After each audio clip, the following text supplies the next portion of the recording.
l'invention des trucs parce que on philosophe un peu. Réfléchis un peu sur cette phrase. C'est mieux que le beurre. C'est mieux que le beurre. Je te jure. Faut juste s'y prendre un peu plus.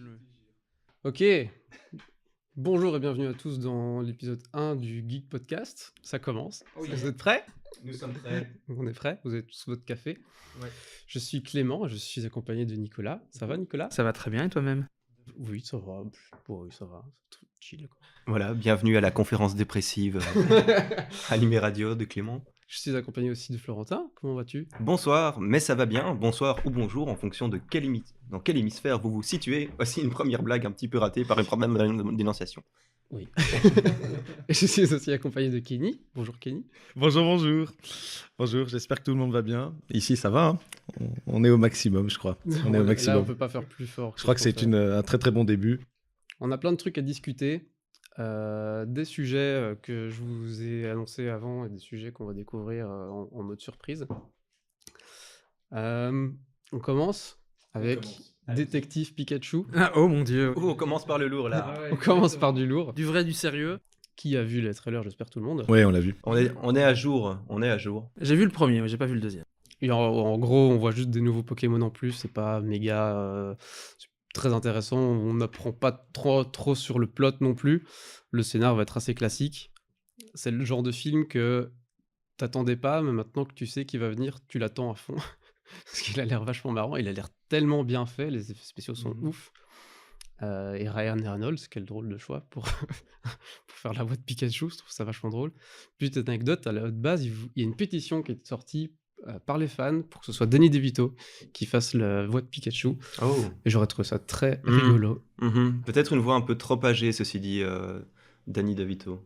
Mais justement, je trouve que le décalage d'avoir le Pikachu tout mignon qui fait Pika Pika et qui te sorte une bonne voix bien basse en mode détective, tu sais, le vieux détective alcoolique, on a l'image du mec qui boit, qui fume et qui a du coup une voix assez grave.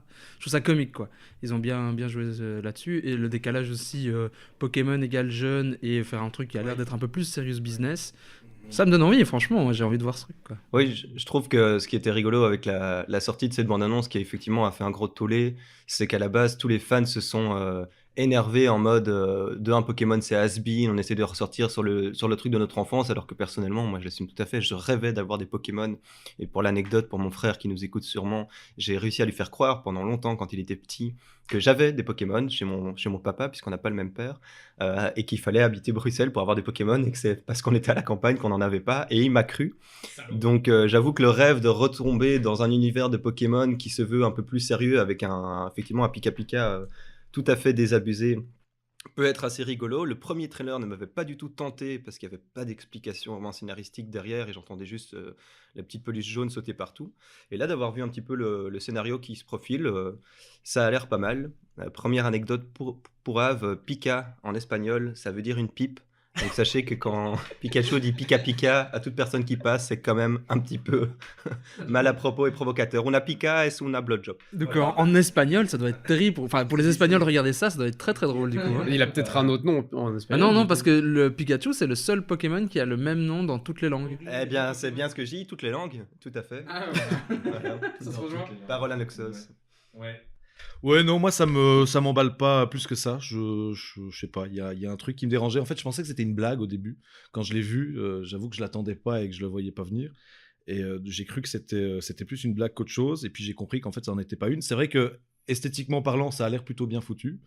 Donc peut-être que pour ce moment-là, il y a peut-être un intérêt au film. Moi, j'avoue que je suis un peu moins mordu de cet univers. Donc voilà, je sais pas. Il n'y a pas d'attente particulière, donc on va dire qu'ils ont tout à gagner. C'est vrai que ça a pas l'air d'être mal fait. Là, j'entends vos commentaires, ça a l'air de... Voilà. Je vais pas me positionner. On va voir un peu. Ce que je trouve bizarre, en fait, c'est le côté humanoïde, quoi. C'est-à-dire qu'on passe d'un petit Pikachu dans une Pokéball, et là, on en fait un détective. Et j'avoue que la transition entre les deux, je sais pas si elle est logique, si elle est naturelle pour tout le monde. Moi, en tout cas, elle l'est pas des masses. Donc voilà.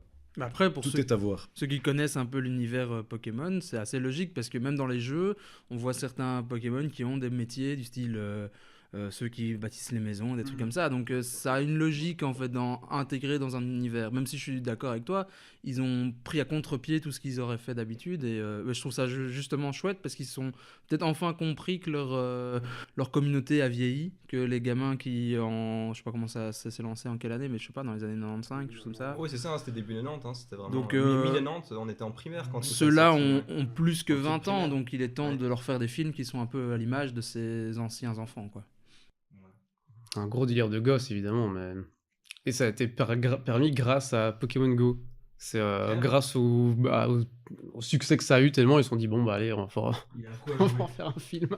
C'est vrai que c'est même au-delà des générations qui ont connu, enfin, allez, ça est devenu presque un peu intergénérationnel, et en tout cas tout le monde connaît, quoi. Donc il était temps qu'ils fassent un peu des trucs un peu sérieux et qu'ils sortent des dessins animés pourris et des films très bas de plafond, quoi. Donc moi, T'as vu les films Pokémon? pas les derniers, mais de ce que j'en ai vu, c'était quand même très axé jeunesse. J'ai l'impression que c'est tout le temps la même chose et c'est toujours le même scénar. Mais on pourrait un peu arguer contre tout ce qui est manga et compagnie, où on a toujours l'impression qu'ils font toujours la même chose, ils gardent la même recette. C'est rare que quelque chose qui vient d'un univers de dessin animé aille plus loin que ça. Quoique maintenant ça commence, hein, avec les sorties de certains mangas en film live et tout. Donc, Il y a une scène dans le trailer qui m'a plu, dans le deuxième trailer avec un Pokémon mime, je sais plus quel est son nom, mais Monsieur Mime, ah ben voilà. Je sais pas si vous voyez la scène où c'est une espèce d'interrogatoire où ils essayent d'interroger Monsieur Mime qui, avec ses pouvoirs de télékinésie, ou je sais pas exactement, mais arrive à bloquer une partie de l'interrogatoire et à empêcher un contact physique. Et en fait, cette scène avait carrément un côté un peu glauque, un peu flippant. Et ce personnage de mime, moi, personnellement, quand j'ai vu la scène, m'a inquiété. Et je me suis rendu compte que si on voulait faire un jour un film assez sombre du type l'univers Pokémon où tout le monde est joyeux, tout le monde est happy, mais au fait, certains Pokémon sont cinglés, à la limite kidnappent, jouent de ce côté rapprochement avec les enfants, etc. Il y a un rôle comme ça qui peut être complètement inversé. Et ça m'a donné envie, mais je crois que le film va devoir choisir un ton.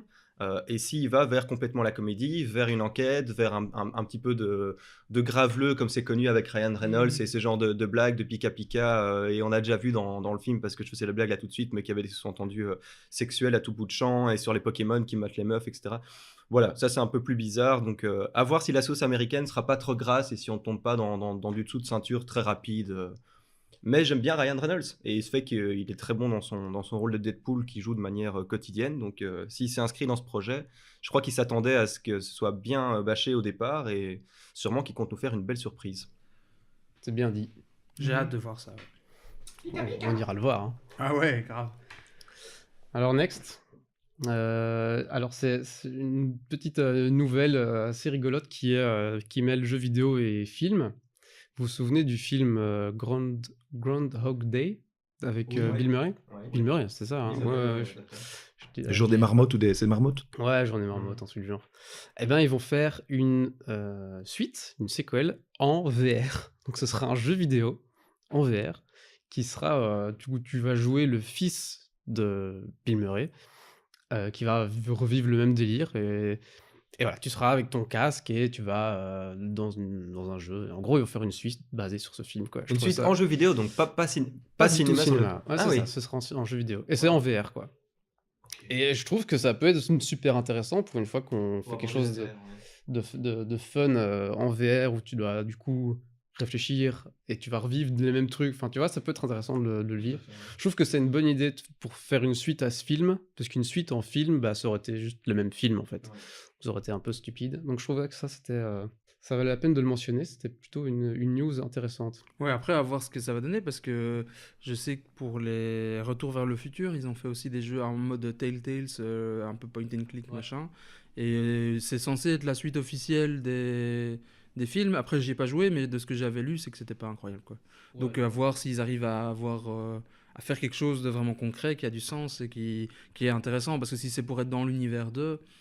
Enfin bref, je sais pas. Oui, après, le Retour vers le futur, c'est une licence où ils font des jeux et des trucs sur les côtés pour un peu faire du merchandising et tu vas surfer sur le... Plus Telltale a fait faillite après les jeux, donc à mon avis, ils ont juste fait ça pour essayer de faire du fric et qu'il n'y a pas grand d'autre intérêt. Mais bon, ça peut être marrant. Est-ce que vous avez vu le trailer de Endgame? Ouais. Oui. Qu'est-ce que vous en avez pensé? Vas-y, Kenny. Non, moi je l'ai vu, mais j'avoue que c'est là encore, on parlera d'autre chose après évidemment, hein, mais j'avoue que moi c'est un univers, comme on en a parlé lors du premier podcast qu'on a fait ensemble. Voilà, moi c'est un univers qui me plaît moins pour une raison très simple, c'est qu'en fait j'oublie assez rapidement quand j'en vois un Avenger, quand j'en vois un, en général j'oublie. C'est bête, mais c'est pas des films qui me marquent particulièrement. Il y a une sorte de répétition scénaristique qui en fait m'embrouille complètement. C'est-à-dire qu'on va les voir, hein, mais ça me marque pas particulièrement. Donc voilà, là j'avoue que j'ai pas l'impression de voir quelque chose de nouveau. Donc voilà, moi j'ai pas d'avis particulier sur le sujet. Je vous laisse commenter. Et là encore, pour celui-là, je ne demande qu'à voir.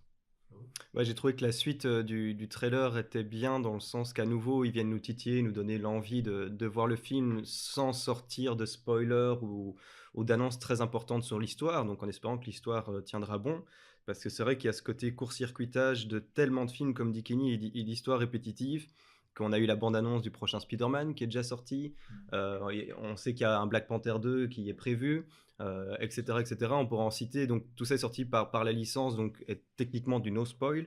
Et à partir de ce moment-là, on sait donc que Peter Parker aura probablement survécu, ou alors on va sur un univers parallèle. Enfin, ça commence à s'emberlificoter un tout petit peu.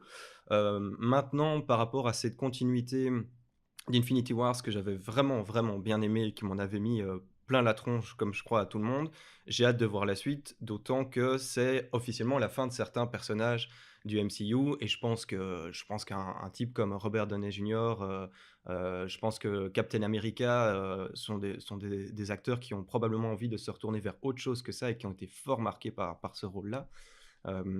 Donc je crois que ça va quand même nous marquer la fin de certains personnages et que ça risque d'être très très émouvant. À voir si par rapport à Infinity Wars, on avait une baston continue avec finalement moins d'histoire puisqu'elle avait été amenée par les 18 premiers films, quelque chose comme ça. À voir si là ils arrivent à réintroduire quelque chose d'autre que Captain Marvel débarque et vient défoncer la tronche à Thanos. Mais très intéressant, le trailer était très bien. Un dernier petit mot aussi que je donne pour laisser de la vie aux autres, c'était sur le retour de Hawkeye, qui cette fois jouerait donc le personnage de Ronin, qui est un personnage que je connais beaucoup moins bien dans les comics Marvel. Ça fait deux en fait. Mais voilà, transformation. sa transformation post claquement de doigts de Thanos, où on le voit dans le trailer qui massacre au katana des types. Et en fait, ça sous-entend aussi que ce personnage-là qu'on n'a pas vu dans Infinity Wars, qui n'est donc pas mort, a peut-être perdu des membres de sa famille, quelque chose comme ça. Et c'est vrai que ça, je trouve ça intéressant d'aborder dans la bande-annonce ok, il y a des héros qui sont morts, mais en fait, il y a la moitié de la planète, puisque la moitié de l'univers. Ça fait quoi à Tony Stark s'il a perdu sa mère, s'il a perdu son frère, Et ça, c'est une manière originale de réintroduire du personnage lambda, c'est-à-dire de l'anti-héros, du non-héros en tout cas, le personnage de tous les jours, qui peut influencer sur nos super-héros les plus connus. Donc non, un très bon trailer, très bien fait, court, efficace, et qui donne envie de le regarder comme on mange un premier popcorn. C'est certain que pour ça, ils savent faire le taf. Hein. Moi, j'ai pas vu le trailer, mais j'ai complètement décroché de Marvel, donc j'ai absolument rien à en dire. Ça me touche plus du tout. Voilà, moi, c'est plus du tout mon univers. Très bien, Nicolas. Désolé, hein, excusez-moi. J'ai beaucoup aimé la scène où on le voit dans une espèce de vieille salle de gym où on voit Steve qui est avec son groupe de paroles, et on voit qu'il serre la mâchoire, il se mord, il est en rage en fait, mais il peut rien faire. Et on voit sa frustration de dingue. Et ce trailer, il offre beaucoup toutes les scènes sont... Il y a beaucoup de choses qui se passent, mais hors champ. C'est toujours les personnages qu'on va les voir, regarder quelque chose, mais on ne sait pas ce que c'est. Du coup, ils jouent un peu autour de la surprise. Et je me pose un peu des questions sur le marketing qu'ils vont faire pour ce film, parce que le film sort dans 2 mois. On a toujours... on a eu 2 teasers. Je ne sais pas si on peut vraiment appeler ça des vrais trailers. On voit pas Thanos. Il y a plein de choses qui... Pour l'instant, il n'y a pas grand-chose. Et ça a l'air de se baser beaucoup sur Captain America, Black Widow, Ant-Man, etc. Et en même temps, je suis hypé forcément, parce qu'il y a Infinity War, et puis voilà, c'est la suite. Ça va être dingue. Mais j'ai quand même un peu peur, parce que au final, on sait comment ça va se finir. On sait que, voilà, comme tu disais, il y a Spider-Man 2, il y a Black Panther 2 qui va arriver, Doctor Strange 2, on commence à voir les trailers. Quand tu regardes tout le marketing qu'ils font sur Captain Marvel, parce qu'on commence à tous les jours, il y a des nouveaux Ouais. spots TV qui sortent, etc. Quand on le voit des plans tout le temps de Captain Marvel, mais pour Endgame, pas du tout. Et j'ai un peu peur qu'ils fassent un peu comme dans un des derniers Fast and Furious où il y avait toute une scène qui était un hommage à Paul Walker où on le voit qui quitte et il le refait en 3D, etc. Et en fait, ils ont fait cette scène parce que ça collait même pas dans l'histoire, en fait. C'était juste rendre hommage aux acteurs. Et là, en fait, tous ces acteurs on sait qu'ils vont partir. Euh, Robert Downey Jr., etc., ils sont en fin de contrat. Ouais, je pense, Gwyneth ouais. Paltrow aussi a annoncé que ce serait son dernier film Marvel. On sait qu'ils vont être plus là. Et j'ai peur que dans le film, ils sortent enfin, ils mettent des séances d'au revoir, tu Des vois. mises à l'hommage C'est uniquement. ça. Ouais, ouais, je vois Comme très dans bien ce que tu veux certaines dire. Ouais. séries, ils font où pendant 2 ans, bah, t'as un acteur mais qui quitte parce qu'il part sur une autre série, alors ils font tout un épisode où c'est allez, salut, au revoir, t'étais mon meilleur ami. Et s'ils font ça dans Endgame, je serais un peu déçu parce que ça n'a pas sa place dans l'histoire en fait. Qui sacrifie, etc., que ce soit le revoir du personnage, d'accord, mais le revoir d'acteur, non quoi. Ça, ce sera un peu l'erreur que j'espère ils vont pas tomber dans ce piège-là quoi. Ouais, c'est ce qui fait d'ailleurs qu'on est 4 à parler, de ce sujet et que Kenny et Nico sont visiblement plus, dans l'envie de suivre cet univers parce que cet univers a fini par, les désintéresser à force d'avoir l'obligation d'être surintéressés par cet univers pour suivre les films. C'est-à-dire qu'il faut qu'en permanence, on soit dans la recherche nous-mêmes d'informations et d'explications, dans une fausse connaissance des comics parce que surtout ceux qui se disent fans des comics, je pense qu'il y en a beaucoup qui ne le sont pas. Personnellement, j'en ai lu quelques-uns, mais j'en ai lu très peu. Et si je devais me définir, je me définirais comme un non-connaisseur. Et il y a une espèce d'obligation d'être un fan absolu pour boucher les trous manquants scénaristiques et le fait que ça fait quand même à peu près 15 ans qu'on nous pose des films à la suite et qu'en gros tu suis et tu participes à la construction de la pyramide ou bien tu es mis en dehors. Et ce côté un peu ostracisant de cette franchise, c'est quelque chose de dommage parce qu'il y a une fanbase tellement puissante maintenant qu'un peu comme un Star Wars, soit tu es avec, soit tu es d'office placé comme contre et dans l'erreur. Et ça, c'est le côté un petit peu dommage. Et pour ma part, j'ai envie d'aller voir Endgame parce qu'il va clôturer tout ça. Il y aura bien une suite, il y a des spin-offs, il y a des franchises qui continuent. Mais pour ma part et de notre génération qui a grandi en suivant très fort cette franchise, c'est une manière de mettre un petit peu un point d'orgue à tout ça et par la suite de pouvoir soit de continuer, se réorienter et continuer à regarder les prochains films qui sortent ou bien se dire voilà, personnellement, je peux m'en arrêter là et j'ai eu un livre complet parce que c'est vrai que ça fait long maintenant. Donc il y a un gros poids qui pèse sur les épaules de ce film aussi. Donc oui, j'irai voir celui-là, mais sans spécialement signer mon accord pour les prochains aussi. Ce qui est bien avec Infinity War, c'est que tu sentais que c'était pas le film de trop, mais que ça, tu vois, on sentait qu'ils partaient vraiment sur ce qu'ils annonçaient depuis 10 ans. Et du coup, t'avais pas ce oh non, encore le Marvel. Enfin, forcément, pour ceux qui avaient décroché depuis 5 films, oui.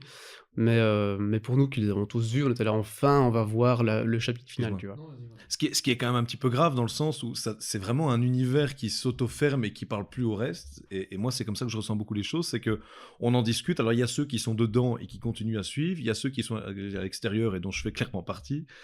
Parce que voilà, moi, je retrouve plus dans cet univers-là, comme tu dis très bien, sorte d'hommage à des acteurs où on quitte complètement la création d'un univers. C'est la création d'un univers au profit de quelque chose de très auto-centré et en fait au final très narcissique dans l'absolu, qui est probablement entre guillemets l'ADN même du héros, du super-héros. Je veux dire, on va pas non plus se mentir, mais c'est ça que je trouve fort désagréable et pas intéressant. Moi, je retrouve pas dans les Marvel le cinéma que je recherche, quoi. Voilà, je retrouve pas ce que j'ai envie de voir quand je vais au cinéma. Il y a un truc qui me dérange, il y a un truc qui me pose problème, et d'être systématiquement, c'est pas le fait d'être sur plusieurs grilles de lecture pour pouvoir le comprendre, c'est qu'en fait il y a parfois rien à comprendre et ça me voilà, moi je juge pas du tout ceux qui en sont, je veux juste effectivement qu'on puisse accepter qu'on n'en est pas et que c'est pas pour autant qu'on ait des voilà. Ouais, ça reste du blockbuster. Ouais, voilà, c'est ça. Voilà.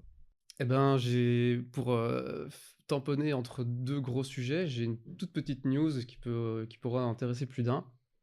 Alain Damasio va sortir un nouveau livre. Oh, ça me plaît. Le pitch, ça s'appelle Les Furtifs. Il n'y a pas encore de date. Mais le pitch, c'est un père part à la recherche de sa fille de 3 ans qui a disparu en pleine nuit avec des êtres vivants insaisissables. Ah, donc ça a l'air plutôt d'être centré dans notre temporalité, Dans enfin, dans notre notre temporalité, univers, quoi. ouais. Enfin, qui sait, peut-être ça se passera dans un autre monde, parce qu'il y a des êtres vivants insaisissables, on ne sait pas trop ce que ça veut dire. Mais voilà, Alain Damasio qui sort un livre tous les 14 ans, Ouais. enfin, je sais pas, plus ou moins. En tout cas, il en a pas sorti beaucoup. Ça doit être son 4 ou 5e Quatrième, livre je crois. maximum. Il a fait des nouvelles, donc il y a un recueil de nouvelles, il y a La zone du dehors et la horde du contrevent. Je pense que Ouais, c'est j'en tout, hein. connais pas d'autres. Il me semble qu'il y en avait un de plus peut-être, mais Mais il y a eu 2-3 nouvelles, donc peut-être que c'est peut-être ça que tu considères comme. Enfin, bon, bref. peut-être qu'il y avait un recueil de nouvelles enfin une compilation que j'ai pas. Est-ce qu'il y a déjà eu des projets d'adaptation de la Horde du Contrevent? Il y en a eu. Il y a eu plusieurs. Il n'y a pas eu de projet de film vraiment. Il y a eu Un truc d'animation. Oui, il y a eu un projet d'animation qui n'a pas porté ses fruits. Il y a eu 2 projets de jeux vidéo qui sont lancés en crowdfunding mais qui n'ont pas réussi. Malheureusement, l'Heure du Contrevent est un roman peu connu parce que exclusivement francophone. Enfin, je pense. Non, mais ça a eu un succès phénoménal, hein. Ça a un Moi, je succès, l'ai pas oui. encore lu, je l'ai reçu il y a pas longtemps pour mon anniversaire. Et je sais qu'il a été adapté dans des dizaines de langues et qu'il a été vendu à des millions d'exemplaires. Donc, le succès est phénoménal. Et c'est vrai que pour autant, moi, c'est quand vous m'avez parlé de ce livre qu'il est venu à ma connaissance. Je l'avais pas vu comme ça en rentrant dans une librairie, enfin, ce que je fais peu maintenant, mais Il fait pas partie de ton horizon culturel. ouais, comme la Harry global. Potter Mania Ouais, ou c'est quelque ça. chose comme ça. Mais c'est un truc assez, oui, assez de niche, entre guillemets, parce que c'est assez geek. Enfin, geek, c'est un peu entre la fantasy et la science-fiction, c'est assez particulier comme univers, donc il faut rentrer dedans, et c'est aussi une écriture qui est assez particulière, avec un type qui s'isole beaucoup quand il écrit, et qui fait des trucs un peu alambiqués, et qui change parfois de style. Enfin, c'est pas toujours évident de le suivre. Moi, je sais que La zone du dehors, j'ai pas accroché, je crois que je l'ai pas terminé. Alors que La horde du contrevent, c'est un de mes livres préférés que j'ai relu. Je crois que c'est le livre que j'ai le plus lu, quoi. Je le relis en permanence. Je l'adore, quoi. Ils ont fait une BD, je t'ai offert Ouais, le tome 1. j'ai le tome 1, ouais. Je sais pas si le tome 2 est sorti d'ailleurs. Mais le tome là, 1 était d'ailleurs très sympa et qui change aussi par rapport à l'histoire du bouquin.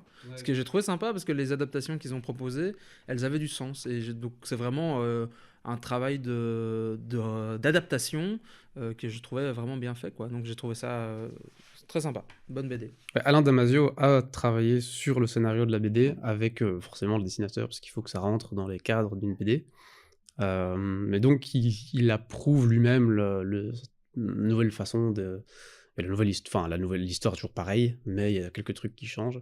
Je sais qu'il avait hésité à faire une suite ou alors réécrire l'histoire. Enfin, j'avais vu un reportage, enfin pas un reportage, mais une interview de lui où il disait que justement il aimerait bien réécrire dans cet univers qui lui plaît beaucoup, mais qu'il ne savait pas s'il devait réécrire l'histoire de la Horde, la 34e si j'ai bonne mémoire, ou s'il devait faire une histoire d'une autre Horde. Enfin bref, il se posait un peu des questions. Je sais que c'est un univers qui lui tient fort à cœur et qu'il aime beaucoup, et donc ça m'étonne pas s'il l'a adapté en BD, c'est peut-être comme ça qu'il a réussi à trouver le moyen d'adapter ça différemment et de réécrire un peu l'histoire différemment, parce que Ouais. C'est peut-être ça qui lui a donné aussi la motivation de réécrire un nouveau livre, parce qu'à mon avis là il était sûrement peut-être parti pour prendre sa retraite déjà, mais bon, si ça lui permet de rebosser sur un truc. En attendant, allez réécouter Ron et Bora Vocal, comme on m'avait fait découvrir, où on l'entend notamment parler de sa recherche de l'écriture et de cette chanson qui est complètement incroyable. Ça me donne envie, lorsque vous en parlez, de la réécouter. ouais. On enchaîne sur une autre petite news, d'ailleurs super-héros aussi, c'est la dernière. Ben Affleck, je sais pas si vous avez entendu. Oui, quitte Batman, Abandonne a remis complètement. son costume. Oui. Donc il y aura toujours deux Batman, donc le nouveau film Batman, mais sans Ben Affleck. Donc ils vont devoir le recaster encore une fois, un nouveau Batman. Ce qui est devenu une icône de la pop culture commence à... Enfin, forcément, on va être réadapté encore dans 10 ans, il y aura des nouveaux acteurs. Mais je trouve ça tellement dommage. Ben Affleck il faisait un super Batman, il aurait pu très bien continuer. Mais après, avec tout ce qui s'est passé dans Justice League et tout ça... Ouais, voilà, ça souffre des problèmes qu'a eu le DCU et de la comparaison avec Marvel qui est faite justement. C'est quoi la raison? C'est la raison pour laquelle il remplit pas.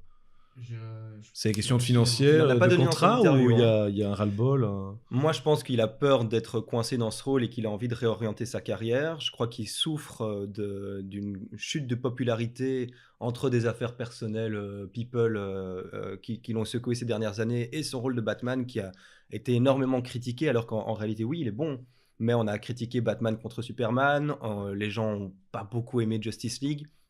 Et donc, on a utilisé Ben Affleck qui était déjà dans les médias aux États-Unis. Et c'est fou à quel point ce monde faussement puritain condamne un acteur sur sa vie personnelle. Et ce qui est quelque chose de très différent de chez nous. Chez nous, on peut avoir un personnage qu'on adore. Et si l'acteur a des problèmes dans sa vie privée, on fait la distinction. Là-bas, c'est moins le cas, hein. Il y a une ouverture telle quand on voit justement, si on compare un Robert Downey Jr. qui joue Iron Man. Et le fait que toutes ces interviews de vie privée, tu as l'impression que tu as Iron Man sur le plateau, enfin que tu as Tony Stark qui vient se présenter sans son armure. Et là, Ben Affleck, je me rappelle de son interview désolante pour Batman versus Superman, où ils en ont carrément fait un mème avec une chanson Hello Darkness, My Old Friend et compagnie, où il était à moitié en larmes. Ce type sent la déprime et Batman est un personnage déprimé, mais qui peut pas t'amener à avoir envie de déprimer toi-même. Batman, quand il met son masque, n'a plus de déprime. En fait, il va à l'avant, il combat, il lutte. Et Batman, c'est un peu nous tous. C'est le héros qui n'a pas de super pouvoir, justement. Et Ben Affleck, je pense, de un, souhaiterait orienter sa carrière. Et de deux, était condamné dans son image, plus tout ce qui arrive au DCU en ce moment. Mais il a peut-être été condamné un peu par le fait que les films dans lesquels lui a joué n'étaient pas top. Alors je sais pas s'ils sont pas top parce que lui a pas fait une bonne prestation ou s'ils étaient de base pas top, mais c'est vrai que c'est un peu dommage. L'image de Batman dans les derniers films n'était pas incroyable alors qu'on a eu quelques très très bons films Batman. Hein. Christian Bale était incroyable. Et depuis Christopher Nolan, on ne veut plus croire en cette licence. C'est vraiment étonnant, quoi. Il y a un très chouette comics qui est sorti de Batman, Batman de White Knight, je crois justement, où ils font et où l'histoire c'est le Joker qui n'est plus fou et qui va entre guillemets sauver Gotham. Alors je dis pas plus, mais très très très très chouette comics que j'ai lu et que je conseille pour les fans de Batman parce que c'était justement un retournement de situation avec est-ce que ce serait pas Batman qui est lui le taré qui fait du mal à la société et le Joker qui serait pas en fait le sauveur de Gotham. Et c'est vraiment un bon retournement de situation qui est très très très très bon. Ah, ça me donne envie d'aller voir, effectivement. Et Batman, ça, c'est un comic que j'ai quand même pas mal suivi, parce qu'on a eu droit à l'époque avec Le Soir et plein de magazines qui leur sortaient, alors c'était en français, mais même des tout vieux Batman. Et c'est vrai que c'est un des comics pour lequel j'ai le plus d'affection. Je sais pas quel acteur ils vont prendre pour remplacer. C'est vrai qu'il faut qu'ils se décident entre faire des films particuliers ou un univers commun, ce que DCU arrive pas à savoir. Et c'est pas grave. D'ailleurs, je pense que Kenny sera de mon avis là-dessus. Moi, personnellement, j'en ai un peu marre de la construction des univers à tout prix. Maintenant, lorsque tu crées quelque chose, tu dois absolument faire un univers. On a le cas, on en a vite fait parler la dernière fois du dernier Night Shyamalan, qui, sous prétexte de vouloir créer un univers commun, a fait un troisième film qui n'était pas vraiment épique, donc Glass. Donc voilà, relancez peut-être cette franchise en arrêtant absolument de vouloir copier Marvel. Faites des films sur chacun des héros à part. De temps en temps, vous nous faites un crossover sympa si ça vous tente et qu'il y a un sujet de fond derrière, parce qu'il faut retenir les leçons de Batman versus Superman, qui n'était pas fantasmagorique, quoi. Mais Ben Affleck faisait bien le taf et c'est dommage pour lui. Je te rejoins complètement dans l'idée, il faut pas qu'ils refassent un Marvel bis, ils ont essayé, ils se sont plantés, quoi. Donc il faut pas du tout qu'ils le fassent parce que justement, ils auraient intérêt à plutôt reprendre les personnes qui en ont marre de Marvel parce que s'ils n'ont pas suivi un film, ils sont complètement has-been. Et comme tu le disais, faire des films pour eux-mêmes et qui auraient du sens en tant qu'œuvre unique. Et ce serait vraiment chouette de pouvoir avoir reprendre à mon avis des fans qui sont peut-être un peu désabusés de Marvel et pouvoir justement avoir la fraîcheur de dire je suis fan j'aime beaucoup l'univers des super-héros mais j'en ai marre de devoir me taper 10 films dont je me fiche pour pouvoir suivre un peu le truc, quoi. Mais c'est quand même un gros symptôme, le fait qu'ils soient obligés de faire à peu près 10 films, de construire quelque chose, de bricoler un certain nombre de scénars, de faire revenir des gens et puis de faire des hommages et puis machin, signifie bien que ce sont des films qui parlent plus du tout, quoi. C'est-à-dire qui sont dans un narcissisme absolu et qui parlent plus du tout, qui sont plus des films, quoi. Je veux dire, on pourrait c'est presque des anti-films à partir du moment où on utilise juste une caméra et qu'on produit un gros blockbuster et qu'on ne dit plus rien et qu'on est juste là pour un enchaînement d'images et qu'on attend le prochain pour comprendre en fait l'intrigue qui était la sous-intrigue de je sais pas trop quoi. En fait, c'est ça qui fait c'est ça qui est un peu dommage en fait, qui est même un peu triste pour l'univers parce que c'est l'utilisation et le tirage au maximum d'un certain nombre de licences qui finissent par perdre complètement tout leur intérêt. Et je veux dire, pour Batman, voilà, il y a eu du très très bon et c'est vrai que les Nolan étaient extraordinaires et c'est le moment où moi j'ai un peu raccroché le wagon, comme je pense beaucoup de gens en fait en réalité. Et puis on relâche au fur et à mesure parce que voilà, il y a du Superman, il y a du machin, il y a un certain nombre de choses qui reviennent et qui là de nouveau retombent en fait dans tous les travers des Marvel, et ça c'est dommage. Je pense que ça c'est vraiment ils ont perdu dommage. leur spécificité pour essayer de copier un business plan qui fonctionnait très bien pour Marvel. Et effectivement, si on regarde le second Nolan de Dark Knight, était un film tellement excellent que quelqu'un comme mon père, qui n'est pas du tout à regarder ce genre de franchise, parce qu'on parle d'un monsieur né en 1956 qui était plus fan de Kubrick que de Tim Burton ou Nolan pour les Batman, il a regardé ce film tellement on lui en a parlé, sans avoir vu les Batman depuis tellement longtemps, même si effectivement c'est un personnage de pop culture, a adoré ce film, il n'a pas vu le précédent, il n'a pas vu celui d'après, et voilà, parce qu'on avait un Heath Ledger incroyable, on avait un film qui pouvait se voir comme ça, alors que c'était un second... mais c'était pas... Comment dire, quand on va au resto, on a besoin de l'entrée, du plat et du dessert. Et si c'est un bon resto, les trois participent à chaque fois à améliorer le goût de celui qui vient après. Tandis que Nolan a réussi à nous faire quelque chose qui, en dernier du troisième, qui d'ailleurs était un peu moins bien, pouvait se regarder indépendamment. Ceux de Tim Burton pouvaient se regarder indépendamment. On va pas parler de ceux de Joel Schumacher qui étaient vraiment navrants. Et maintenant, il faudrait absolument qu'on puisse retourner à quelque chose comme ça. Et si le départ de Ben Affleck peut amener à ça, comme par exemple le prochain film Joker avec Joaquin Phoenix qui font complètement à part, je pense que c'est une bonne chose et que DCU doit se dire qu'ils font des bons films et que... Est-ce qu'on peut déjà se satisfaire de gagner 100 millions de dollars? Est-ce qu'on doit à chaque fois déprimer de ne pas avoir eu 1 milliard? Est-ce qu'à un moment donné, on peut quitter uniquement cet aspect financier dans les nouveaux films et essayer de redonner un petit peu leur lettre de noblesse aux films de super-héros qui peuvent parfois être fantastiques sans l'être parce qu'un héros est fantastique en soi? Voilà. Je reviens sur un truc que Kenny a dit, c'était Marvel, c'est plus vraiment des films, presque des anti-films, et je suis assez d'accord sans l'être vraiment avec toi. En tout cas, ils font plus les films comme on les faisait avant, c'est-à-dire un film pour ce qu'il est lui-même. Eux, ils essayent de créer un espèce d'univers. C'est pas vraiment une série, c'est pas vraiment des films, c'est un peu un truc nouveau qu'ils essayent de créer, qui est intéressant en soi, mais qui du coup, pour des cinéphiles classiques, bah, ils s'y perdent, parce que je crois qu'ils essayent de racler d'autres fans, et que c'est pas tout à fait la même chose, quoi. Oui, moi j'admets que j'adhère pas, hein. Je dis pas que c'est nul, hein. Quand je dis anti-film, c'est dit de manière un peu provocante, mais je veux dire, il y a une sorte de snobisme à 2 balles qui me déplaît, en fait. Il y a un truc qui est entre le film, la série, comme tu dis très bien, et qui, moi, me gêne parce que j'ai enfin voilà, c'est plus vraiment du cinéma comme je l'attends, quoi. On est dans un regard ultra nombriliste, en fait, d'un certain nombre de choses qui sortent les unes après les autres et qui, voilà, non. Moi, je pense pas qu'ils peuvent tenir la logique, en fait, longtemps, et je pense que s'ils continuent comme ça, parce que c'est ça la réalité, et je crois que c'est pour ça qu'ils vont devoir se renouveler, ou en tout cas revenir avec les bonnes vieilles recettes pour remettre les gens à bord d'un bateau qui est, à mon avis, plutôt en train de couler, parce que vu les résultats financiers, je suis pas sûr que ce soit si glorieux que ça. Mais je veux dire, ils vont être obligés, parce que à force de tirer sur la corde, ils vont finir elle va littéralement exploser, elle va casser. Et je suis pas sûr que le modèle sur lequel ils sont en train de faire leur jus maintenant peut se maintenir, quoi. C'est ça que je dis. Je crois pas. Je pense que si, au contraire. Bah, ça a très bien marché. Et tu parlais d'un certain snobisme.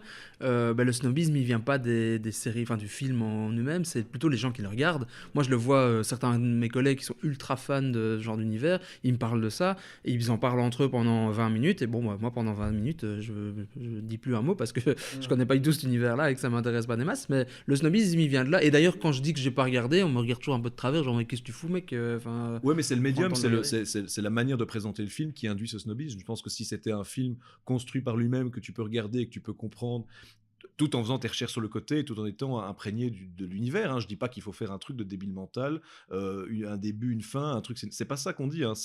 C'est arrêter de tirer le truc dans tous les sens et de. C'est pas de simplifier, c'est pas ça, parce que je crois qu'on peut être très très complexe, on peut envoyer plein de choses, on peut faire plein de clins d'œil, on peut être sur plein de niveaux différents en termes de compréhension et d'interprétation, et je pense que c'est ça qui est intéressant, mais il y a quelque chose dans la manière d'approcher tout ça qui, moi, me déplaît un peu, et voilà. Je sais pas si quelqu'un connaît un peu les résultats financiers de ce Ça marche, hein. Ça marche bien pour le moment. Aquaman a fait pas mal de... a remonté la licence. Ouais. Ils ont fait pas mal de thunes, ils vont d'ailleurs prévoir un spin-off. Il y a une scène dans Aquaman où on voit des créatures sous-marines, et ils vont faire un film juste là-dessus, tellement ça rapporte du fric, en fait. Ouais, donc comme tu dis, ils après tirent sur on la parle corde. quand même de budget où un tiers, voire la moitié parfois, allez, je vais dire un tiers pour être sûr du propos, un tiers du budget est consacré au marketing. Ce sont des œuvres marketing, elles sont pensées comme ça, hein. Oui, le cinéma n'est pas... Oui, ce sont des œuvres marketing. N'échappe pas aux logiques de marché, quoi. Donc ça, on va pas redécouvrir, on va pas réinventer la roue, mais c'est vrai que je trouve que ça se voit, quoi. Les cordes se voient un peu. Mais ce qui pose problème, je trouve, c'est que vu la création d'un nouveau type de film qu'ils ont fait avec un gros univers très créé, ce qui est compliqué, c'est qu'ils doivent toujours raccrocher le wagon à cet univers. Et donc, ils doivent se débrouiller pour qu'il y ait des scènes qui puissent faire des liens avec les univers. Et c'est ça qui rend compliqué et qui fait parfois un peu artificiel. Et je pense que c'est pour ça que, moi, en tout cas, j'ai décroché. C'est que parfois, on sent qu'ils ont fait ça juste pour dire « Ah ben oui, c'est bien raccroché à notre univers et vous en faites pas. » Alors qu'il y a plein de choses qui sont pas logiques. Pourquoi est-ce qu'ils appellent pas un tel ou un tel quand ils sont dans la merde, des choses comme ça. Il y en a plein qui pourraient qui manquent de sens, et ce qui fait que ils essaient de créer un univers cohérent, même s'il y a plein d'incohérences dans cet univers. Oui, et du coup l'œuvre n'existe plus en tant que... Enfin, elle existe en tant que telle comme une unité seule, mais en même temps, vu qu'elle est dans un univers, elle n'a pas vraiment de sens. Enfin, il y a plein de trucs que je trouve pas très logiques et qui me déplaisent dans ce genre de choses et qui font que moi j'ai décroché. Après, je me rends compte que j'ai décroché et pourtant j'en parle assez bien. Donc, c'est que ça marche quand même. Pour revenir du coup sur... pour terminer le débat Batman, qui vous prendriez comme acteur pour... Non, ça c'est des trucs que je sais pas dire, moi. Flo? J'ai pas. Oui, honnêtement, en fait, j'ai vu l'annonce il y a pas longtemps du départ de Ben Affleck et j'ai pas réfléchi à la question. J'aurais sûrement un avis si des acteurs se proposent. Est-ce qu'il y en a un qui me vient en tête là maintenant? Si ça me revient, je le dirai plus tard pendant le podcast pour pas faire des de 5 minutes. Je voulais juste dire un dernier point par rapport à l'ensemble qui a été dit, parce que je trouvais que le débat, plutôt l'échange entre Kenny et Nicolas, c'était vraiment ça, c'est qu'à l'époque, on pouvait parler de cinéma, et c'était plutôt un sujet qui en soirée était quelque chose qui détendait.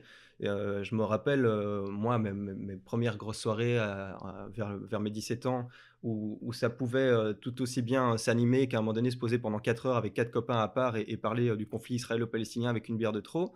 Et puis à un moment donné, on détendait l'atmosphère parce que de toute façon, on était là surtout pour parler avec des potes autour d'un sujet, pour le plaisir de parler plutôt que pour débattre d'un sujet en lui-même. Et quelqu'un disait, ouais, au fait, les copains, il y a un pote qui débarquait, vous avez vu la dernière annonce de Superman, etc.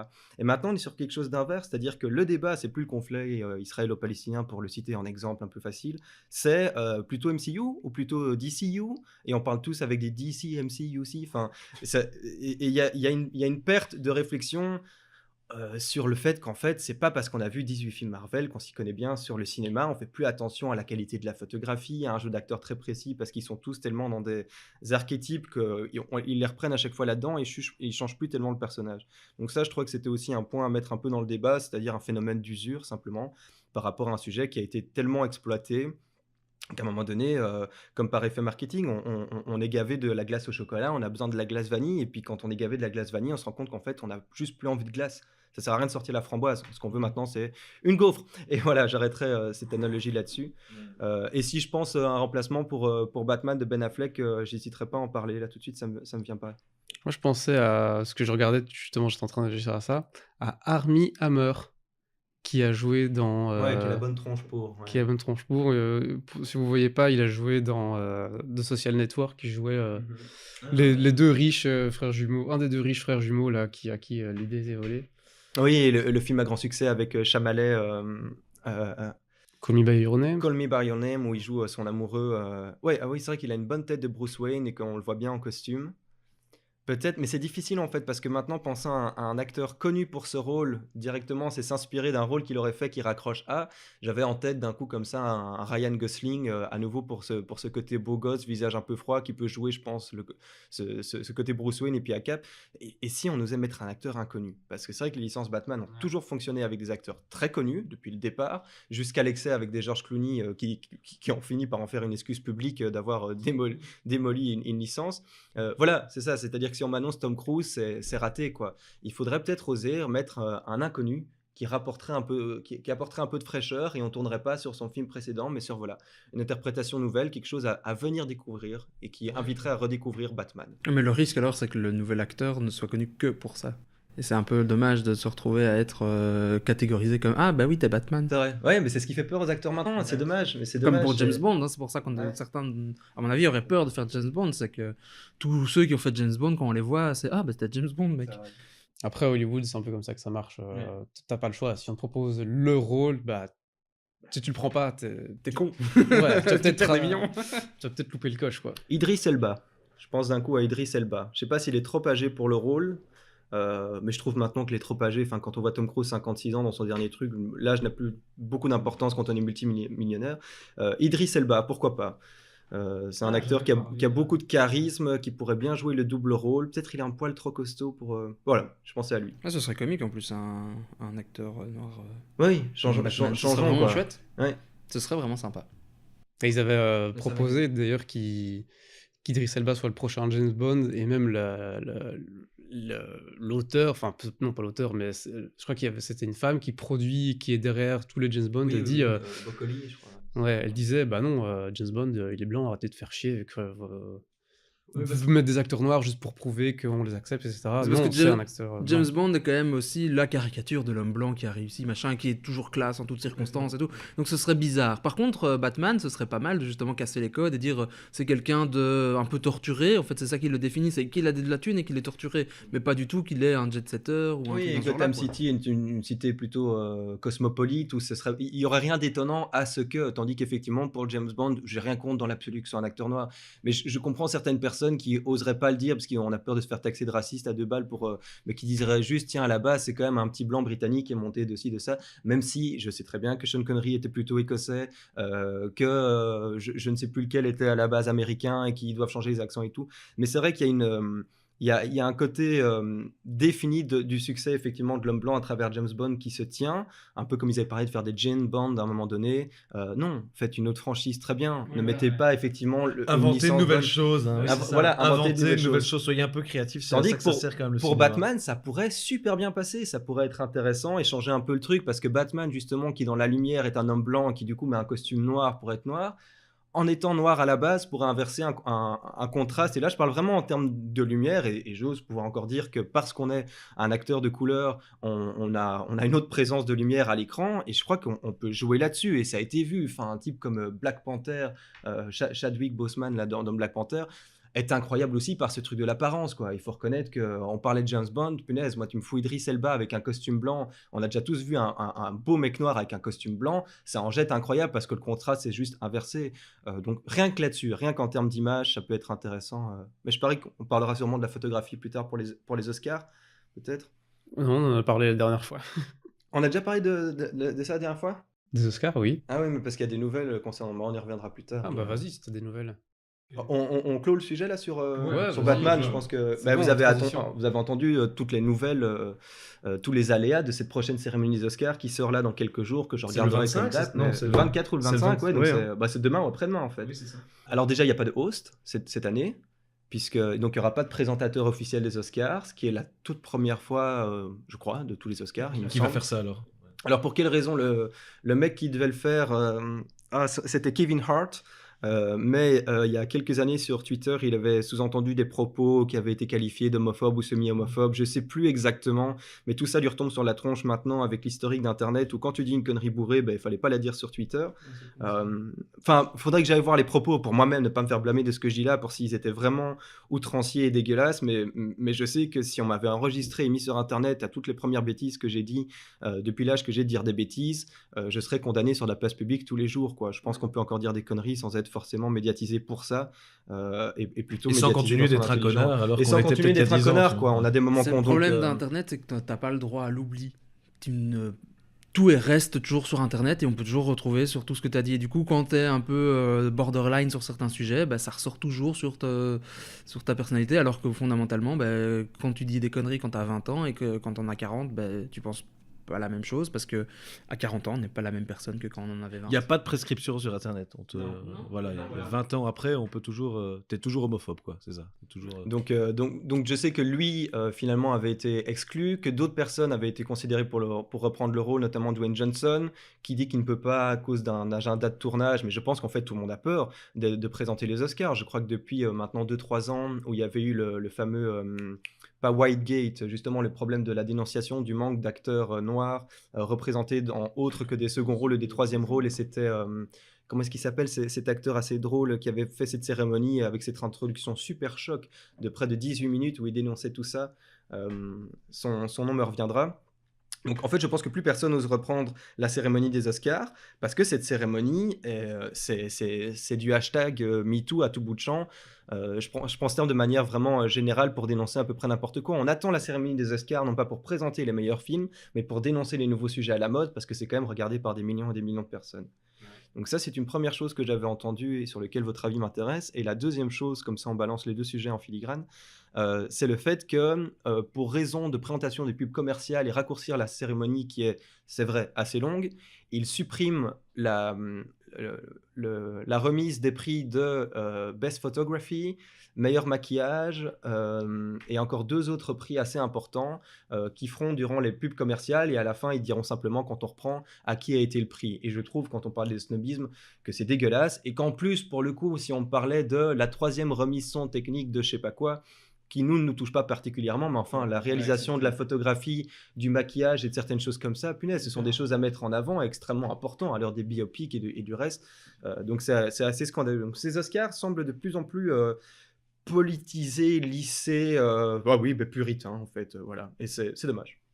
D'ailleurs, c'était un des sujets que j'avais noté aussi, la BAFTA, donc c'est la Oui. British Academy of Film and Television Arts, avait suspendu la nomination de Bryan Singer qui a fait Bohemian Rhapsody à cause d'agressions sexuelles, encore une fois. Quoi, parce qu'il risquait des agressions sexuelles? Non, parce qu'il était Il est accusé. sous le coup de mise en accusation, ouais. Que lui aurait agressé des gens? Ouais. Oui, bah, comme Kevin Spacey et comme plein d'autres Ouais, c'est qu'on a dénoncés. Et au final, enfin après, je prends pas de parti. Mais je sais pas s'il y a des preuves, je sais pas si c'est fondé ou pas, ou si c'est juste pour faire chier le mec. Ouais, Mais, mais tant qu'un jugement n'a pas été rendu, on doit considérer la personne comme innocente. Donc, moi, c'est. surtout qu'on suspend des nominations, enfin ça va jusque à. Elles reviennent pas 2 fois les nominations, c'est ça qui est terrible en fait, Ouais, c'est que sous couvert de plainte, il y a plus en fait, il y a plus de moi ça on appelle ça c'est la allez. Quand quelqu'un n'est pas jugé, il y a ce qu'on appelle en droit. La présomption d'innocence. La présomption d'innocence, voilà, merci, je suis fatigué. La présomption d'innocence, oui, mais en fait, on s'assied littéralement dessus et ça donne des choses complètement absurdes où on salit, on détruit. Alors évidemment, si c'est le cas, il faut que ce soit jugé et de manière exemplaire. Mais je veux dire, c'est ça tout le problème qu'on a aujourd'hui, hein, c'est qu'il y a plus. Il suffit d'une plainte ou 2 plaintes et on est mort. Hein. Ça fait très à l'américaine où on médiatise énormément le fait qu'on a mis des menottes à quelqu'un et en fait on le considère comme déjà coupable et même si après le procès prouve qu'il ne l'est pas, ben, ça reste dans l'esprit des gens quoi. Et c'est un peu dommage. Donc moi après peut-être que c'est justifié hein, comme tu l'as dit, on va pas prendre parti ici mais a priori si on me l'annonce comme ça, je trouve ça un peu dommage et j'attendrai un jugement pour pouvoir vraiment critiquer la personne si y a lieu de la critiquer quoi. Ouais, je pense vraiment que c'est une différence de culture, hein, parce que quand on regarde les Césars en France, avec le réalisateur du pianiste, etc., ce réalisateur français. Oui. euh, Qui s'est retrouvé en fait, ouais, qui a fait des pas si attouchements, propre que ça. hein. Oui, c'est ça. Oui, tout à fait. Enfin bon, vous voyez tous de qui je parle, qui finalement a encore été, qui a présidé il y a quelques années encore le comité de direction et qui Alors sort que un lui, film encore cette année. C'était reconnu qu'il avait réellement eu des agressions ouais, sexuelles ouais. sur certaines de ses actrices et des trucs comme ça. Donc là, ça devient bizarre. Quoi. Donc voilà, c'est un peu particulier. Et puis moi, j'aimerais juste qu'on fasse le distinguo entre l'artiste et la personne privée, en sachant que je ne suis pas pour permettre à un multi-violeur à sa ceinture d'enfant, comme ça on prend le plus trash et qui va soulager tout le monde, de réaliser son expo demain s'il doit être en prison. Je dis simplement que si la personne n'est pas condamnée ou n'était pas condamnée au moment des faits, bon sang, si ce type a sorti la meilleure peinture qu'on ait jamais vue, on va quand même pas brûler Picasso demain. Sinon, on peut en condamner bien d'autres. Je veux dire, on pourrait reprendre, ne fût-ce que dans la poésie, des types comme Rimbaud. Est-ce qu'on va supprimer toute cette lecture de poèmes sous prétexte qu'il a vendu des armes à la fin de sa vie? Faisons le distinguo entre l'artistique, l'artiste, l'œuvre, et éventuellement le monstre qu'il a créé, ce compris pour les Oscars. C'était très bien résumé. Merci Florentin. C'est Polanski, le réalisateur. Roman Polanski. Excellent. Merci Noxos, merci. On va switcher sur un autre gros sujet pour clôturer. On va parler du trailer de Tolkien. Ah oui. Un beau sujet. Pour arrêter les trucs diffamatoires et horribles. On va parler de quelque chose de beau. D'autres choses On arrivent. pourrait hein. creuser aussi hein, sur la vie de Tolkien, mais bon, ça c'est autre chose. Non, hein. c'est On quelqu'un va pas le de faire gentil. maintenant parce que la présomption d'innocence. Il n'y a rien à creuser que des mines d'or. Ouais, c'est beau. Voilà, c'est ça. Très bien dit. Voilà. C'est lui qui a dit d'ailleurs, le mal effectue un travail vain, il ne fait que cultiver un sol pour que le bien y pousse.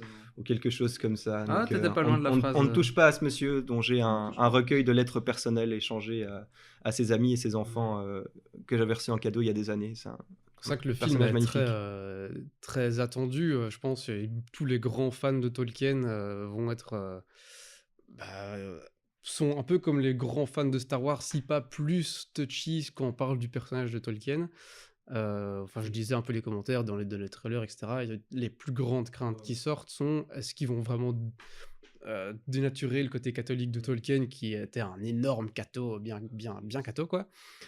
Ouais, et On commence déjà. Hein.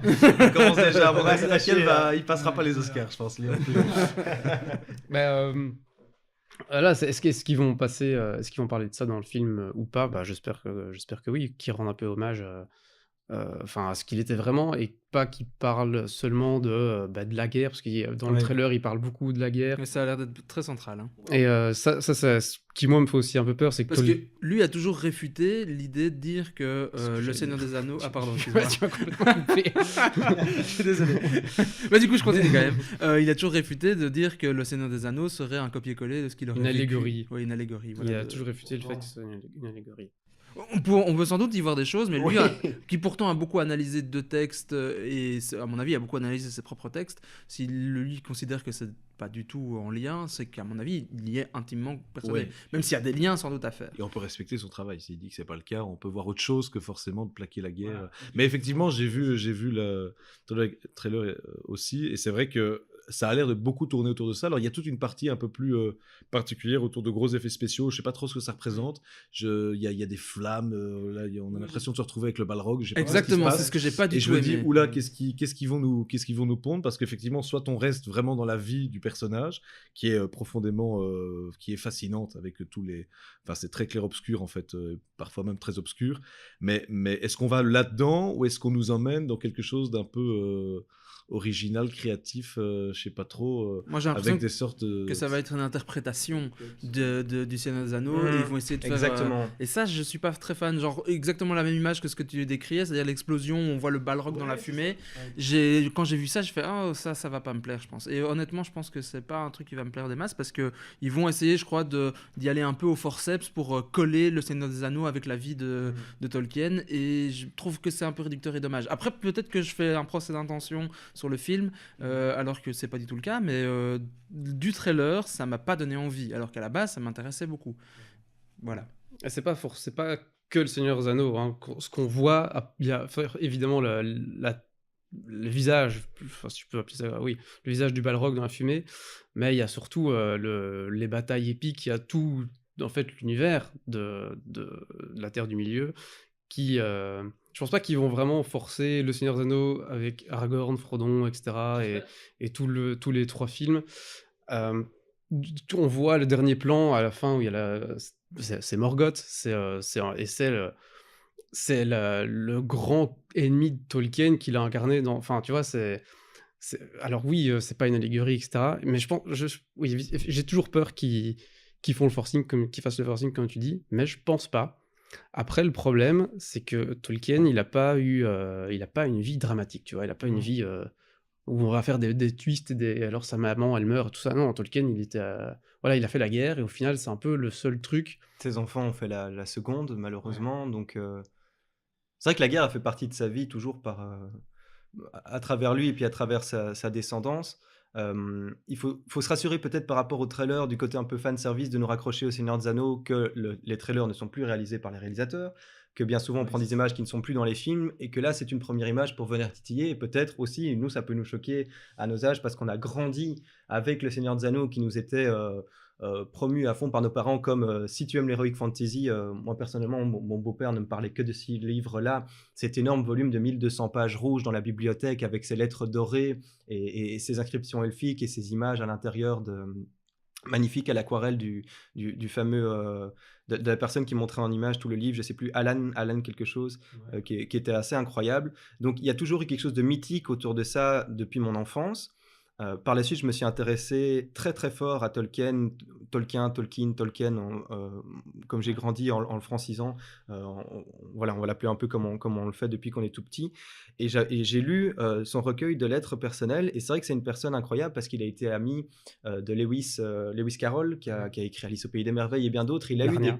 Narnia également. Elle, Pays des merveilles, Oui, c'est un autre Carole. oui, c'est un autre Carole, oui, juste. Et Narnia, c'est comment déjà le... C'est Lewis, Lewis quelque chose. Donc, il était imprégné de ce monde-là dans la littérature. Il a pas Euh, aussi été ami avec celui qui a fait la boussole d'or, je sais pas quoi, avec l'histoire avec l'ours, le machin, ça. C'est S. Lewis de Narnia. Ah, voilà, Boussole d'or, ouais. c'est rien à voir, c'est beaucoup plus tard, ça je pense, hein, Boussole d'or. Je pense Ah pas bon que c'est de la même époque. Il était dans un milieu en tout cas intellectuel et bien sûr il y avait des réunions de grands écrivains et écrivaines, j'espère, dans le milieu de la littérature. Et c'est quelqu'un qui ne faisait que retranscrire par écrit son imagination sans borne et surtout son plaisir de décrire des histoires et d'être un conteur d'histoire auprès de ses enfants. Et il a écrit le Hobbit pour lire une histoire originale à ses enfants le soir. Enfin, incroyable, je veux dire, quelqu'un comme ça. Donc j'espère que le film traitera vraiment de la personnalité profonde, de ce côté aussi philologue qu'il était, c'est-à-dire un amoureux des mots. Moi, j'ai appris que dans Le Seigneur des Anneaux, certains noms de personnages, on pouvait analyser leurs noms et que leurs noms représentaient leur caractère. Des noms comme Smoke, qui veut dire, je crois, en gaélique ancien, j'en sais rien, caché sous la terre, ou des choses comme ça. Enfin, voilà, c'était un passionné des mots, de l'écriture des mots et du mot en tant que véhicule d'une idée, d'une chaleur, d'une image, d'un message, d'un ressenti. Et ça, c'est quelque chose que je trouve fascinant chez lui. Il y a un travail sur la langue qui est exceptionnel, hein, la langue elfique, mais aussi sur sa langue écrite et tout. Il a fait des trucs incroyables. Il a inventé des grammaires, il a Ah inventé... ouais, je crois que c'est un des premiers à avoir inventé une langue imaginaire. Ce qui se fait. Des cartes Et des cartes Enfin, aussi, c'est ouais, ouais. incroyable. On parlait d'univers tout à l'heure, le MCU n'a rien compris à côté d'un Tolkien qui te disait je te parle une région, bah, il parle telle langue, donc je te mets la langue, je te mets l'alphabet, et puis si tu veux, il y a une carte aussi pour t'imaginer dedans. Moi, je me rappelle quand j'étais gamin, je redessinais ces cartes.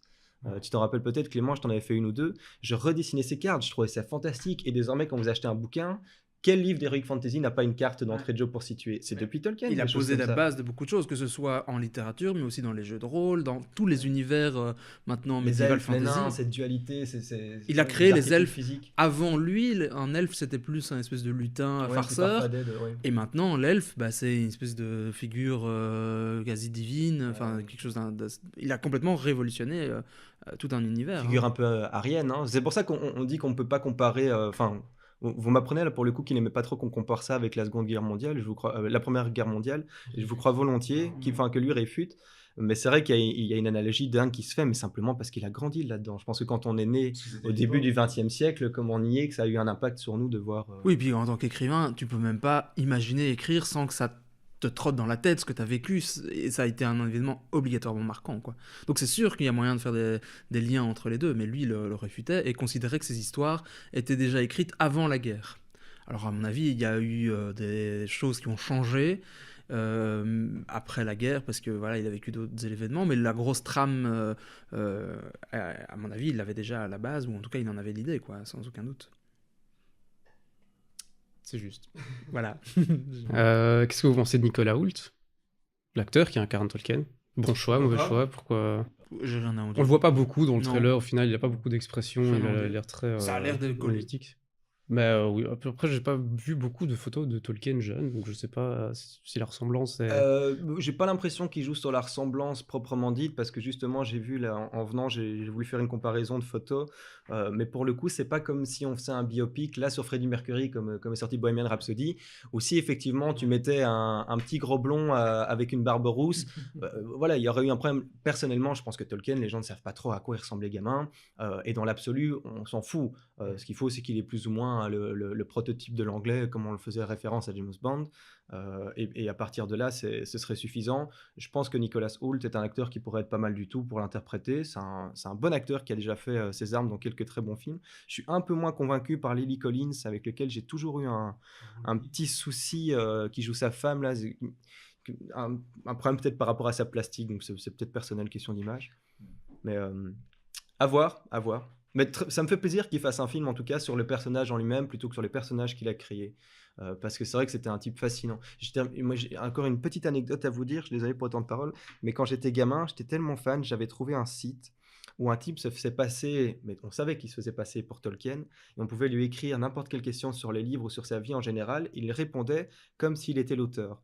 Et ce mec avait une connaissance de la vie de Tolkien En tout cas, il faisait croire que, et sur les bouquins, ça c'est certain, et sur l'adaptation des films, la différence entre les deux, etc.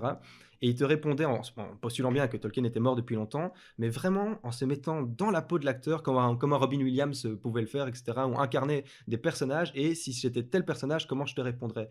Et j'adorais écrire sur ce site, je sais plus comment il s'appelle, ce serait fantastique de trouver, et pour dire à quel point ce type a imprégné notre génération, c'est quelque chose d'incroyable. Moi, j'ai des petites statuettes du Seigneur des Anneaux chez moi que je revendrai jamais, que je garderai toujours. Et il n'y a aucune honte aujourd'hui à parler de ça. C'est à démocratiser le côté heroic fantasy qui n'est pas que pour un acnéen avec des longs cheveux et des dreadlocks dans sa chambre, tout gras, à écouter du métal sur le côté, mais sur vraiment un art à part entière. On fait des... Je veux dire, ils ont recréé la comté en Nouvelle-Zélande. Il y a une architecture par rapport à tout ça. C'est un monde fantastique, et c'est sûr qu'à côté des gros effets spéciaux de Marvel, là on est dans de l'aquarelle, quoi. On est dans ça pue le bois, Tolkien, c'est beau, quoi. Mais du coup, on attend justement la nouvelle série Amazon qui sont commencés à teaser et à prévoir là. Et, Il y a des trailers de ça? non, non, non. Ah non, c'est bien. Non, c'est je vais expliquer un petit peu. D'ailleurs, genre, je rebondis sur ce que tu disais tout à l'heure, il était très sur les cartes. Il a dit d'ailleurs, I was wisely started with a map. En fait, tout a commencé avec une carte. Il a d'abord commencé son récit en dessinant les cartes. Ce qui est comique parce que cette carte n'est absolument pas réaliste. Si vous imaginez, si on regarde la carte avec le Mordor qui est entouré de montagnes, ça n'a aucun sens d'un point de vue géologique. Hein. Et c'est assez que, enfin, la Lonely Mountain, ça n'existe pas, une montagne qui est toute seule, solitaire, en plein milieu d'une plaine. Donc c'est assez drôle de se dire qu'en fait, il a créé une carte et si tout a commencé avec une carte, mais cette carte est, de ce qu'on en connaît de la géologie sur Terre, ne fonctionne pas. Après, T'es philologue, pas géographe. Ah, c'est sûr. Hein. C'est une terre créée par des dieux. Oui, donc, et bon, après, mais il a jamais expliqué pourquoi est-ce que cette terre ressemblait à ça en fait. À part le fait qu'elle a été créée et qu'il y a une création, il a jamais été blanc. Mais voilà, c'était ma petite anecdote de dire que elle a aucun sens. c'est pas faux. Alors je vais du coup expliquer un peu ce qu'on sait et ce qu'on ne sait pas sur cette série. Donc au tout début, et après ça on va terminer parce qu'on est déjà au bout d'une heure. Donc ils ont juste teasé deux maps qui sont la même et à chaque fois ils ont rajouté des noms. Donc au tout début, ils avaient plus ou moins annoncé que ce serait sur la jeunesse d'Aragorn. Ce qui pouvait être intéressant, mais j'avais un peu peur que ça se transforme en teen série, tu vois, avec des ados. Et en fait... Avec Vico, alors du coup? Non, Non, pas rien à encore voir, non, là on part sur complètement autre chose. D'ailleurs, j'avais lu un article il y a pas longtemps qui disait que, donc c'est produit par Amazon, hein. Ils ont un studio dans je ne sais pas où les écrivains sont dans un espèce de bunker où ils ont scotché les fenêtres, où il faut mettre une empreinte digitale pour rentrer. En gros, c'est un projet qui a des millions ou des millions de dollars injectés dedans. Ils sont vraiment là pour concurrencer Game of Thrones et prendre leur lait, tu vois. Donc ils ont vraiment injecté Il y a une place à prendre, hein. Ah ouais. beaucoup de thunes. Et ils sont en train de prendre les mesures nécessaires pour qu'il n'y ait pas de leak, pour que tout soit teasé de la bonne manière, tu vois. Et alors là, ils ont sorti cette carte où ils ont commencé à placer quelques noms. Tu peux venir voir si tu veux, mais je sais pas si tu vas... Il y a des trucs qui sont intéressants à noter. Par exemple, le fait que... Je vais essayer de montrer... On la reconnaît. Oui, on la reconnaît. C'est la carte qu'on a ce qui est intéressant, c'est les noms qui sont dessus, parce que pour l'instant, le rang se nomme le Kelenardon, qui était le nom du rang avant que ce soit le rang. Donc c'était quand c'était appartenait encore à Gondor. Deuxième âge, troisième âge. Deuxième âge. On est clairement dans le deuxième âge. Ça me revient. Ouais, on est clairement dans le deuxième âge. Est-ce qu'ils feraient pas les contes et légendes inachevées alors? C'est ça que je me pose comme question. En fait, là, le Lindon, pour l'instant, le Lindon n'est pas encore splitté entre les deux régions. Il n'y a pas il y a pas Arnor. Il y a même le truc. Et on voit aussi le Rhône, je sais pas comment on le prononce, le Rhône.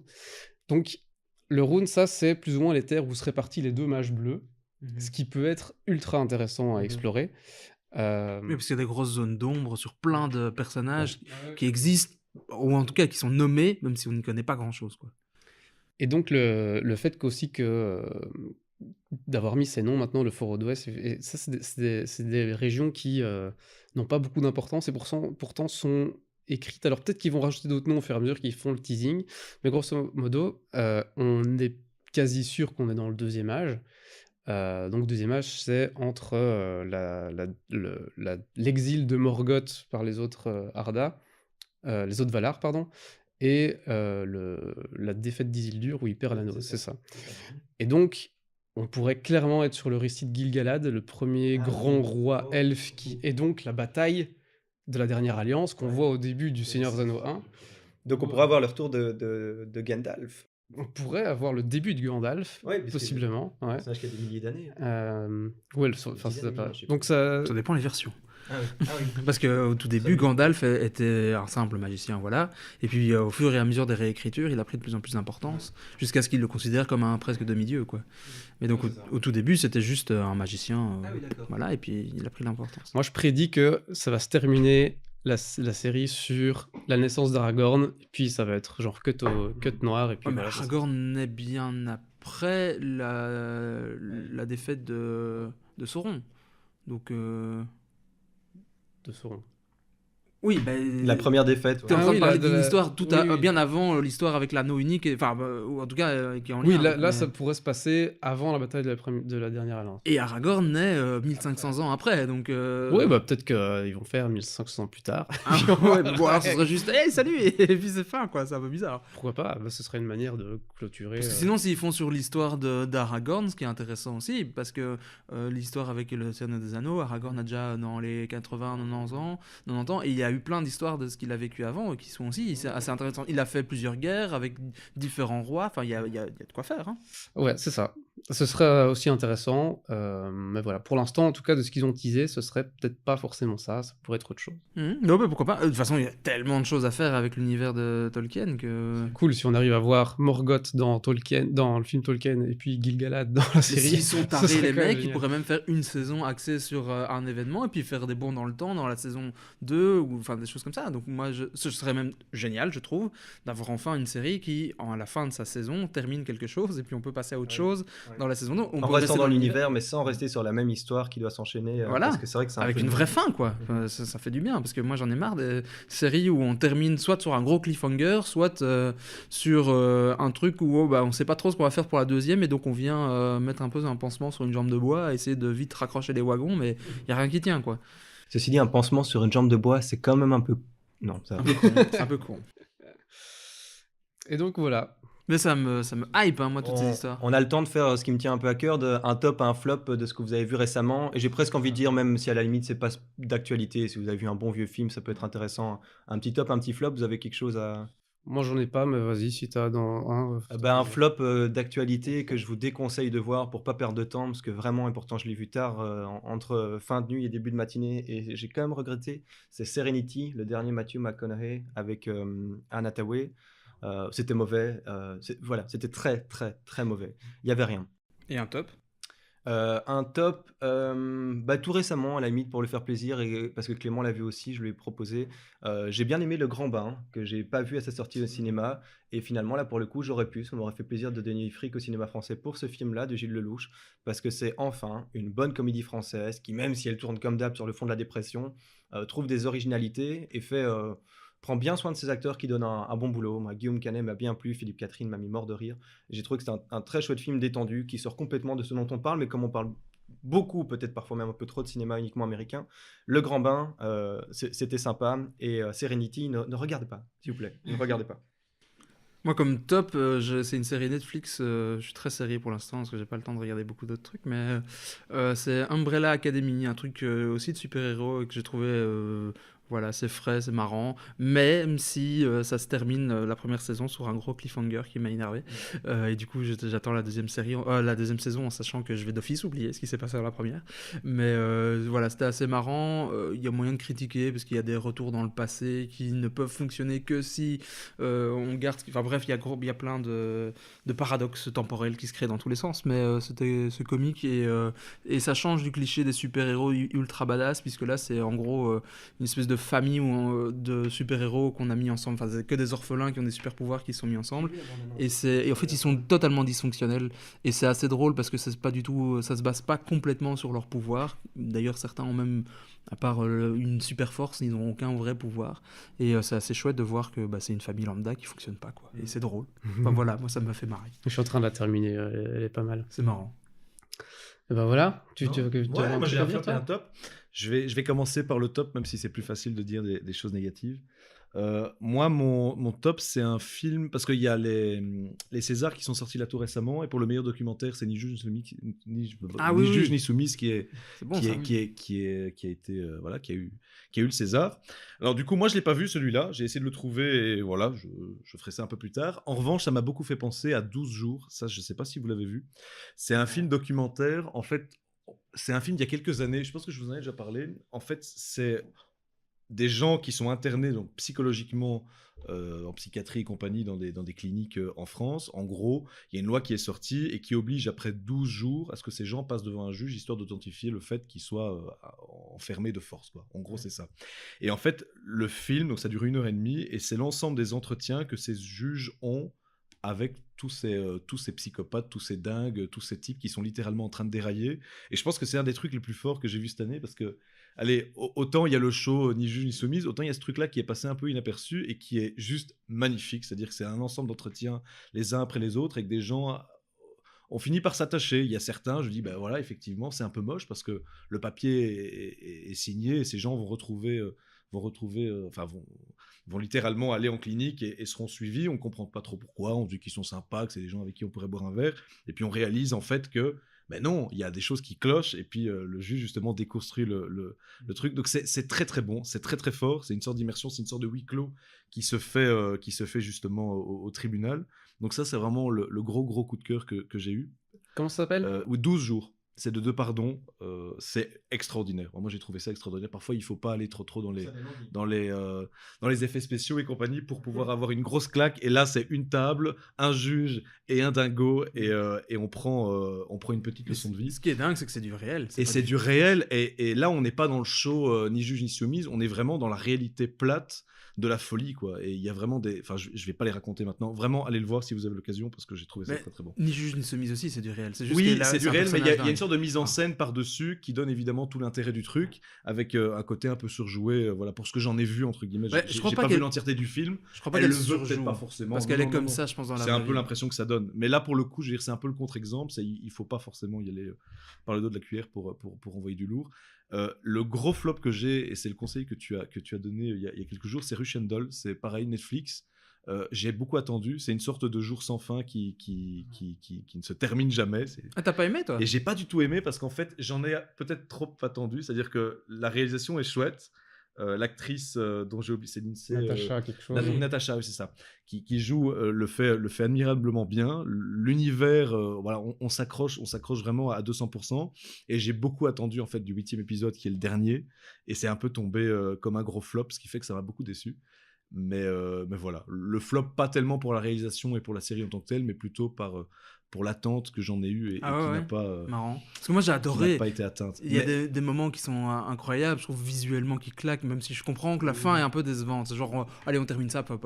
Mais moi, j'ai beaucoup aimé cette série. mais la construction est très bonne, ouais, c'est très bon.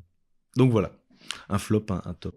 Merci. Parfait. Moi, j'ai pas vraiment de flop ou de top. Je vais juste dire que j'ai revu Mortal Engines et que je trouve ça plutôt sympa, qui méritait pas autant de bâches qui s'est pris.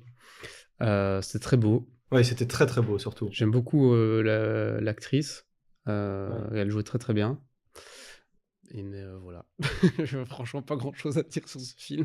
Si ce n'est qu'il était beau et qu'il mérite pas. Bah, l'univers était autant- super, faites un meilleur scénario la prochaine fois et on viendra voir peut-être pas un 2 mais un reboot du truc parce que c'était une fausse réalisation de Peter Jackson d'ailleurs. En Oui, mais plus, c'est pas ça. lui qui a Et je crois réalisé. que l'attente était énorme à cause de ça. C'est parce que c'était Peter Parce que Jackson c'est et on énorme. s'attendait à ce que ce soit un truc en mode ah, ça va révolutionner. Enfin, Peter Jackson va relancer un truc, quoi. Allez, on va clôturer. Bah ouais, quand même, il est temps. Il Hein. est tard. Allez, merci de nous avoir écoutés. Merci à tous, merci à Bonne tous. soirée, bonne journée. Ce fut un plaisir. Et on se retrouve bientôt pour un prochain Ah, épisode. dans un autre univers. À la prochaine.